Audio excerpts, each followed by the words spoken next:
দীর্ঘ প্রতীক্ষার অবসান অবশেষে খুলে গেল গজলডোবা তিস্তা ব্যারেজ সেতু। স্থানীয়দের উচ্ছ্বাস, বড় গাড়ি চালক ও মালিকদের মধ্যে অসন্তোষ রয়েই গেল। দীর্ঘ প্রতীক্ষার পর অবশেষে রবিবার সকাল থেকে খুলে গেল গজলডোবার তিস্তা ব্যারেজ সেতু। সেতু চালু হতেই ভিড় জমে যায় এলাকাবাসী ও পর্যটকদের।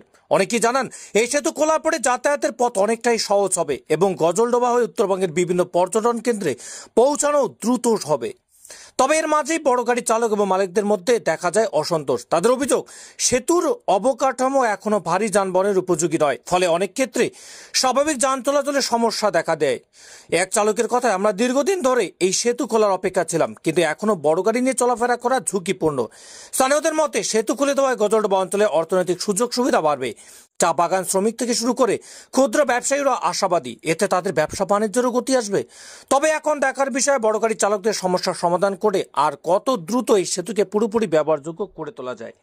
তবে পর্যটকদের জন্য যেন এক খুশির জোয়ার এনে দিয়েছে এই গজলডোবার তিস্তা ব্যারেজ সেতু উদ্বোধনে। দেখুন একবার। দীর্ঘ 135 দিন পর ব্রিজটা খুললো, তো আমরা গ্রামবাসী হিসাবে বা গজলডোবারবাসী হিসাবে আমরা ভীষণভাবে খুশি। তারপরে সরকার থেকে দেখতে পাচ্ছি যে এখন একটা প্রতিষ্ঠানের একটা ওয়েট লাগিয়ে দেওয়া হয়েছে। তো এখানে বিবেচনা করে যে ব্রিজটাও যেন বাঁচে, প্লাস সবাই যেন চলতেও পারে। এটা আমরা দেখে আমরা এখন খুশি। মানে একটা বাইকও চলতে দিত না, এখন হচ্ছে যাই হোক সব গাড়ি চলবে। ব্রিজটা মেরামত হলো 130 দিনের মধ্যে, তো আমরা হচ্ছে সবাই খুশি এখন। বালি পাথরই হচ্ছে মেন, বালি পাথরের পরেই হচ্ছে আপনার ইলেকট্রিক মিস্ত্রি আছে, রড মিস্ত্রি আছে, সমস্ত সময়ই মানুষই। বাজার, আমাদের শিলিগুড়িরও বাজারের অবস্থা খারাপ হয়ে গেছে, সামনে আমাদের পূজা পার্বণ, ঠিক আছে। এই সমস্ত চিন্তা ভাবনা করে সরকারের কাছে, দিদির কাছে আমাদের একটা বিশেষ অনুরোধ যে আমাদেরকেও এই রাস্তা দিয়ে চলার অনুমতি দেওয়া হোক অতি সত্বর, না হলে আমাদের অবস্থা খুব খারাপ হয়ে গেছে।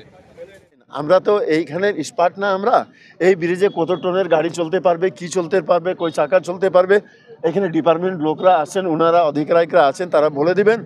সেই অনুযায়ী মানে যত এই ক্যাপাসিটি আছে এই ব্রিজের এর লোড নেওয়ার, সেই অনুযায়ী সেই গাড়িটা এখানে চলবে, সেটা ডিটেলসে তারা বলে দিয়েছেন। যে গাড়ি চলাচলের ক্ষেত্রে যেটা তো সমস্ত টেকনিক্যাল বিষয়, এখানে ইরিগেশন যে ডিপার্টমেন্টের যারা ইঞ্জিনিয়াররা আছেন, এবং তারপরও বললাম তো যাদবপুর থেকে টেকনিক্যাল পার্সনরা এসে যে নিয়ম করে দিয়েছেন, তাতে এখানে যে আগের এখন পর্যন্ত 25 টন পর্যন্ত এখান দিয়ে যানবাহন চলাচল করতে পারবে। ধন্যবাদ। কয়েকজন মারা গেছে, কিন্তু আমাদের পশ্চিমবাংলায় এখনও ওরকম ব্রিজ করে কোনো কিছু হয়নি। তার জন্য যাতে দুর্ঘটনা না ঘটে, তার জন্য মানুষের জন্য 3 মাস বন্ধ ছিল, আজকে খুলে দেওয়া হলো। কারণ এখানে একটা সমস্যা দাঁড়াইতে পারে, ছোট গাড়ি যাবে না, বড় গাড়ি যাবে।